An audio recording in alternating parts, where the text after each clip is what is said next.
بسم اللہ الرحمن الرحیم۔ السلام علیکم۔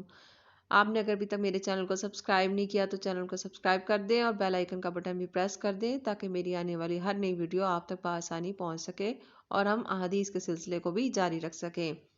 چلیں آئیں صحیح بخاری کی کتاب کے چوتھے باب کتاب وضو کے بیان سے حدیث نمبر 221 سے مستفید ہوتے ہیں۔ ہم سے عبدان نے بیان کیا، کہا ہمیں عبداللہ نے خبر دی، کہا ہمیں یحییٰ بن سعید نے خبر دی، کہا میں نے انس بن مالک رضی اللہ تعالیٰ عنہ سے سنا، وہ رسول اللہ صلی اللہ علیہ وآلہ وسلم سے روایت کرتے ہیں کہ ایک دیہاتی شخص آیا اور اس نے مسجد کے ایک کونے میں پیشاب کر دیا۔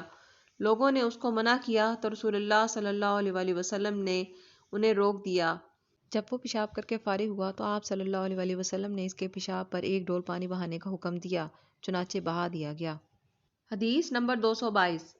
ہم سے عبداللہ بن یوسف نے بیان کیا، کہا ہم کو مالک نے ہشام بن عروہ سے خبر دی، انہوں نے اپنے باپ عروہ سے، انہوں نے ام المومنین عائشہ رضی اللہ تعالیٰ عنہا سے روایت کی ہے کہ رسول اللہ صلی اللہ علیہ وآلہ وسلم کے پاس ایک بچہ لایا گیا، اس نے آپ صلی اللہ علیہ وآلہ وسلم کے کپڑے پر پیشاب کر دیا تو آپ صلی اللہ علیہ وآلہ وسلم نے پانی منگایا اور اس پر ڈال دیا۔